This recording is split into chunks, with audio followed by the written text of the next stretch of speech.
تو آفتاب و بارون پناه تو هم، نمیذارم از بادها خم بشی، شبیه یه دیوار پشت یه گل به تکیه دادم که محکم بشی.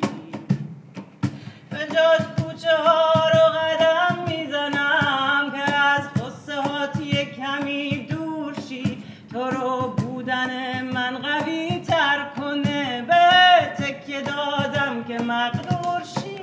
بذار عاشقت شم بشین و ببین چه کارا که میتونی با من کنی، یا تشفشونو میارم برات که سیگار بعدی تو روشن کنی،